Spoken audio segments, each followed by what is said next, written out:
Hi Anti-Society, welcome back to the Antisocial Planet, and today we are checking out some more solo leveling, and I feel like now that we're getting into the second half of at least this part of the anime, we've really hit a significant part for Juno and like who he is as a person. We've seen the physical shift of him definitely being stronger, somehow growing like a whole foot in a very short amount of time. You know, he looks very different from how he did at the beginning of the series, but I think that with the way that the last episode ended, with him literally becoming a killer because of the way that his second awakening works, the way that the system works, that he is fundamentally different now. Like the way that he is on a moral and mental level is different, because not only is it a very heavy thing to become a serial killer basically, but also he just went through the experience with a double dungeon where he almost died. So there's a lot of trauma being packed into a very short amount of time that I'm sure he has not worked through in any vaguely healthy way, and I think that that is only going to compile as we go. I know that because I've read some of it, that I have my theories about what fuels some of him, his actions and his decisions. I feel like it comes from a lot of these moments, but definitely shifting a bit in his personality and who he is, and just seeing him dissociate so much from what he's doing is terrifying, to say the least. But we're getting into some of my favorite parts of the story, so I am excited about that, regardless of the fact that I'm a little bit more worried about Juno and like his mental state. But let's check out the episode.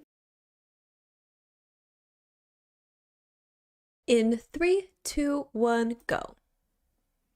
Are we starting with the opener?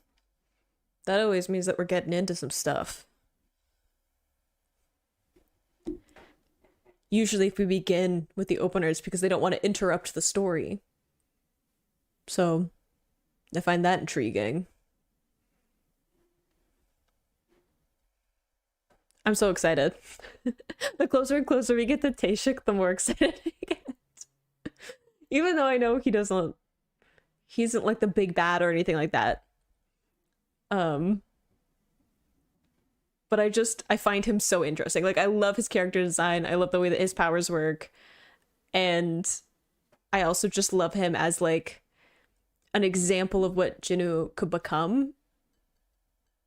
Like the potential. And like the potential for many of the other characters too. Also, Jinho is part of our story now.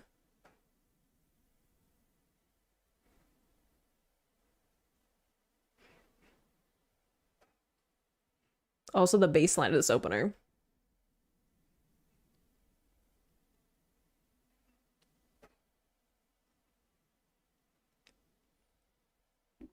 Honestly, this opener is kind of funky, considering the style of the anime.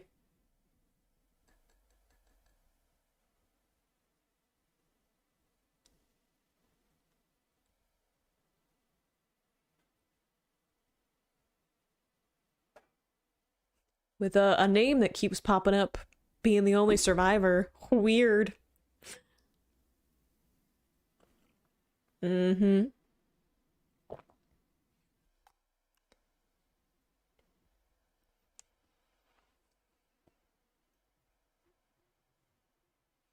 You will once you hear a certain name that seems to escape difficult dungeons alive when no one else does.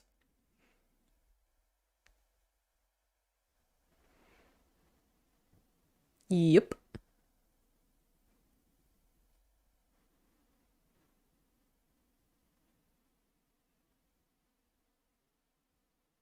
Yeah, that's gonna become complicated.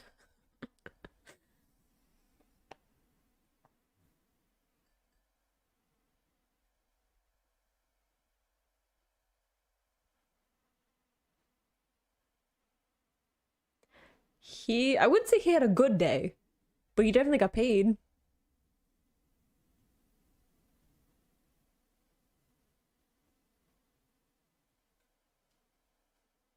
How do you just go back to being normal though after what he just went through? Like, if you're like in a healthy space.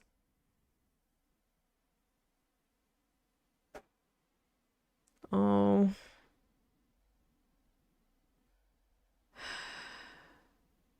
Yep. Doesn't have any physical injuries. That's part of it too, is like it was easy for him. It was easy, efficient, quick.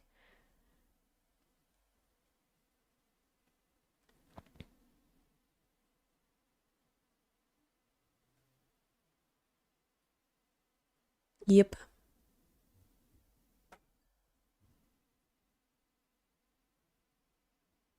They were, yep.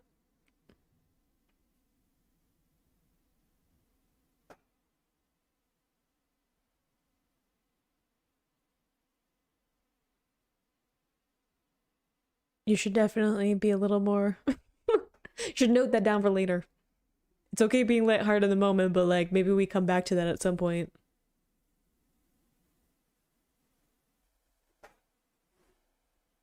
Maybe don't be put in that situation again though. Oh, I forgot about this. He's like unable to drink.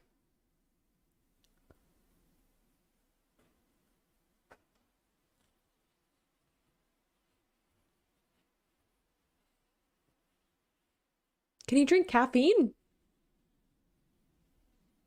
I guess that doesn't necessarily count as like a toxin though.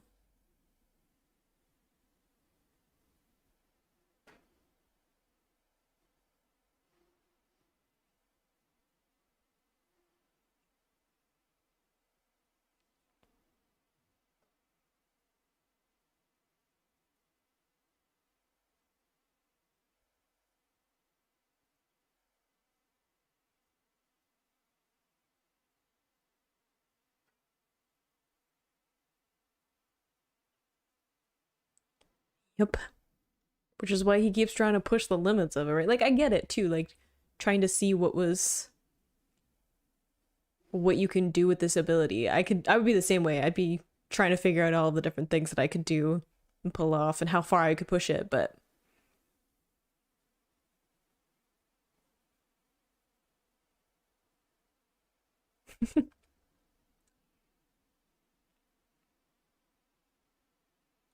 look at the sweetie pie.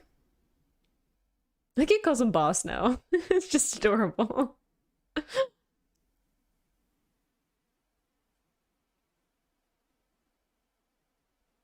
Nope. I mean, it was a little more than self-defense. It's a little more intense than self-defense in my opinion, but yeah, hear the sweet boy out.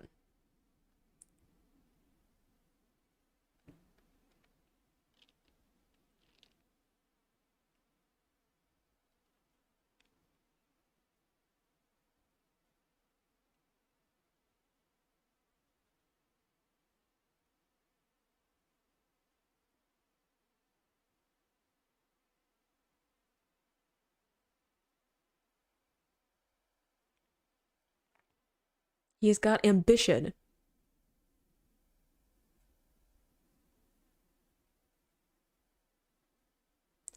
Heck of a first raid to be on.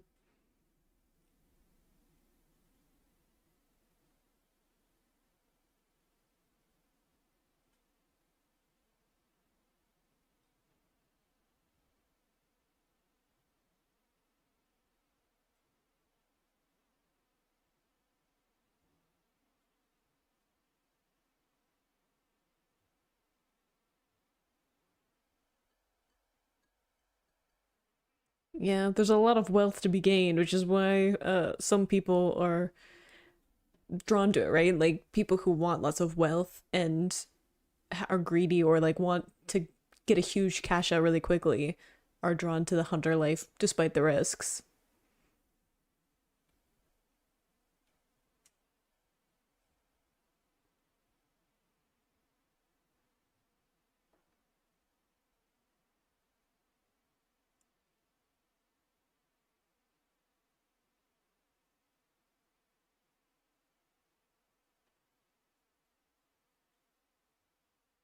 It probably, yes. I don't know if you'd want to cause a conflict with another guild if you don't need to.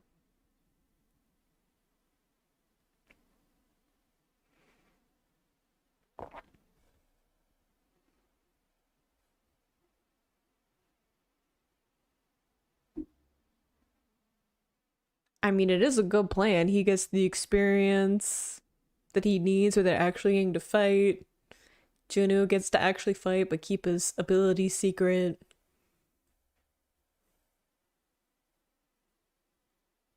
There's like contracts and stuff because he's a businessman at heart.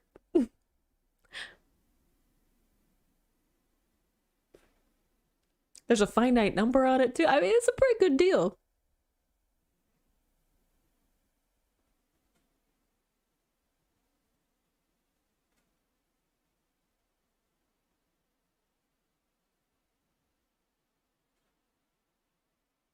It's also true. I mean, we've had to talk about how you can't change your rank once you get there, except that he can. So where is the cap on his abilities?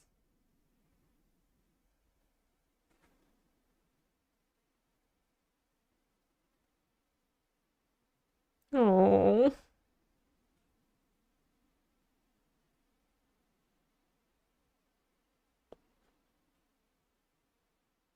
it's a bit of a dead-eyed look. There's a certain implication there of like, if you don't help me, I could tell someone. But like, do you wanna make an enemy out of Jinu?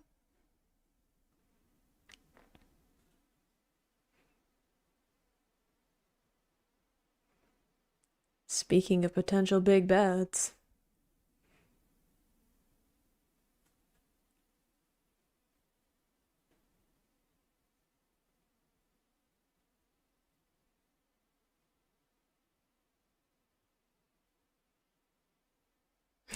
like immediately he's like, what happens if I murder someone? What are the consequences? At least he's straightforward.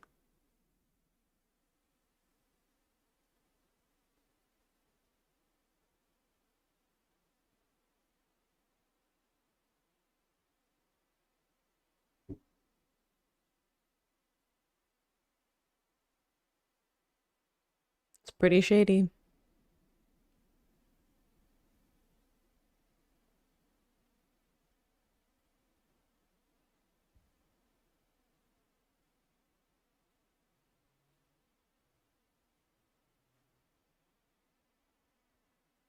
Uh-oh.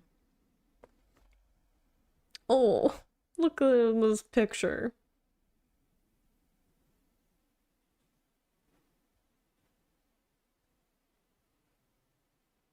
Definitely not terrifying. Aw, I forgot what that cute little exercise in the park. It's nice after how dark the story has been, though, to just have some of Jino with his sister.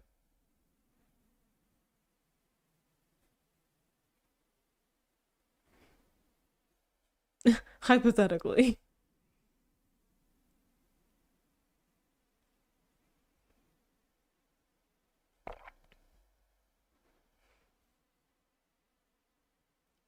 Same. Whenever someone's like, if you won the lottery, what would you do? I'm like, I don't know. Say like I've ever had money. I wouldn't know what to do with it. I would probably hire someone who knows what to do with a bunch of money. You know, like a lawyer, accountant. Like you're probably better at that than I would be.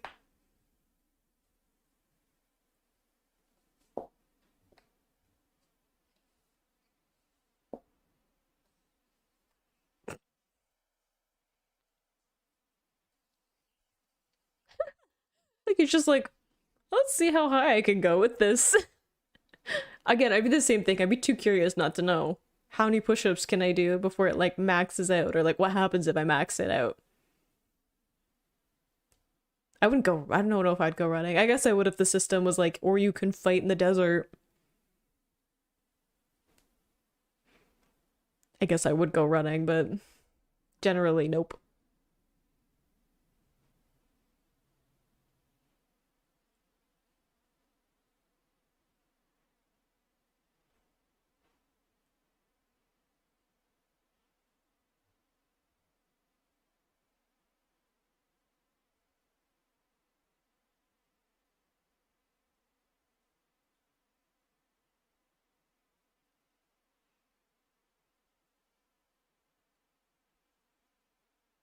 Ah, yes.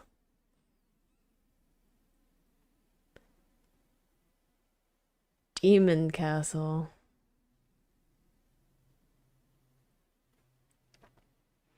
Is this where we're gonna meet the Cerberus? Oh, cure an illness. Great lineup with him going to see his mom right after that.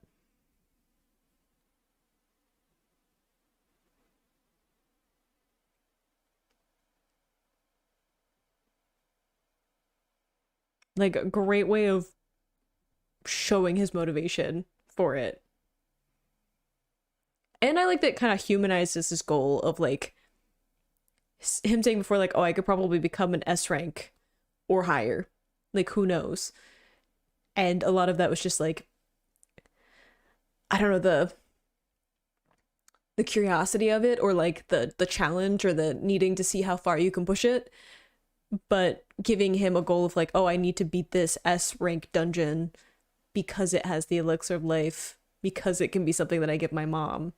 That humanizes that goal of wanting to level up so much, as opposed to just wanting the power there.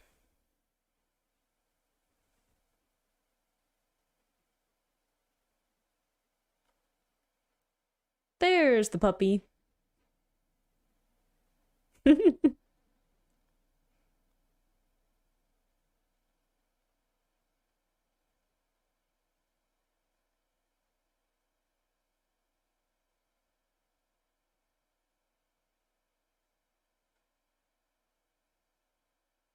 It's not quite the same as a wolf, but you know what? I like the confidence.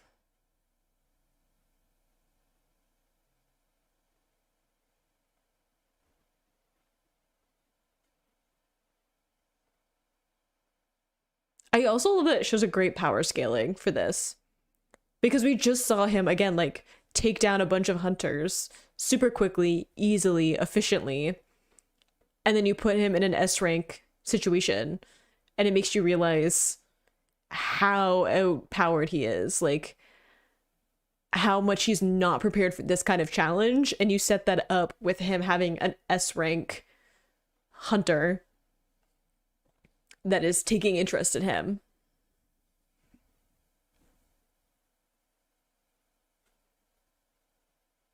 Oof.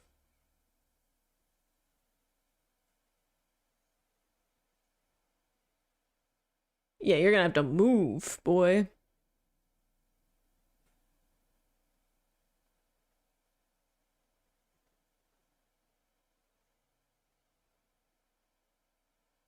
Yep.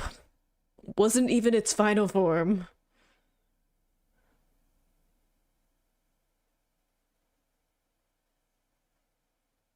Gonna have to be faster than that.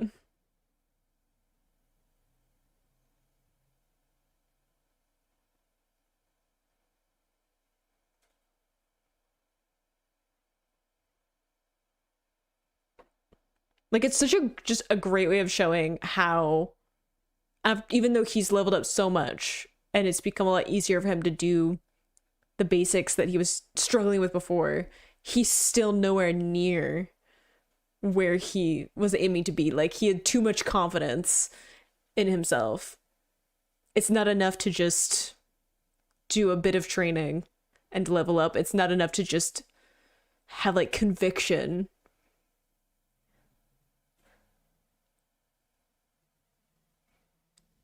He's still lasting a remarkable amount of time, though, all things considered.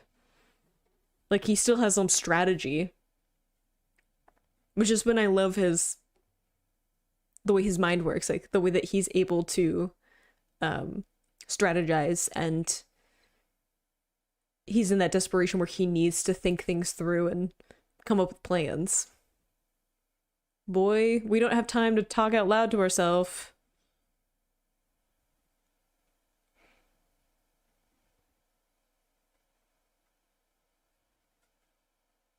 They really want to go for that his left arm.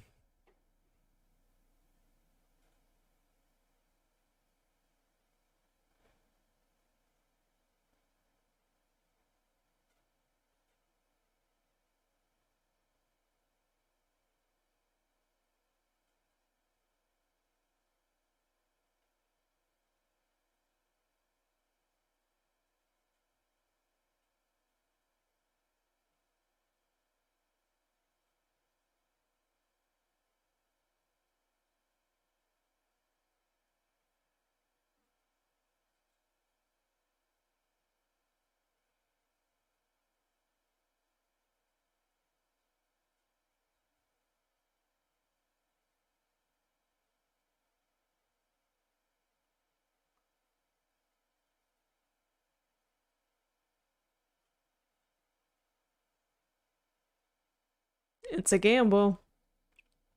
But that's what I like. I like seeing him when he's like in that more like desperate mindset of needing to outsmart whatever puzzle or game is in front of him.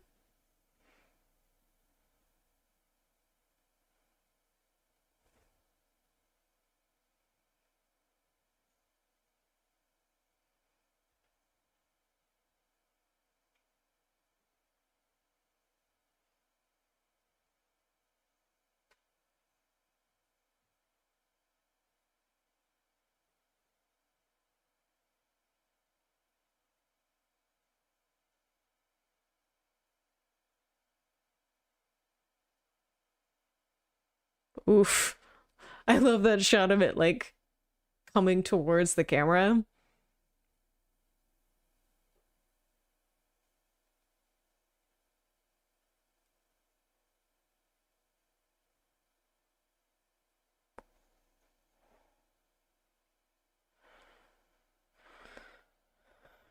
He really does get brutalized a lot in this series, doesn't he?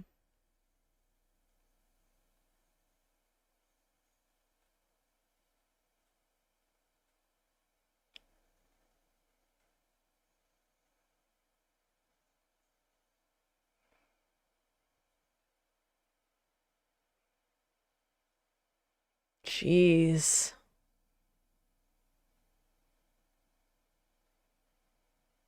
Ugh. Hey, that you can see like the holes in his torso. Ugh.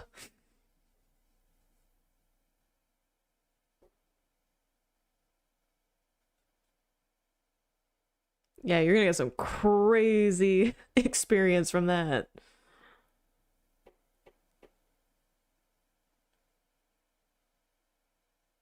Still looks tired and worn out though. Even if it's not like physical fatigue, I mean, again, mental fatigue is what worries me.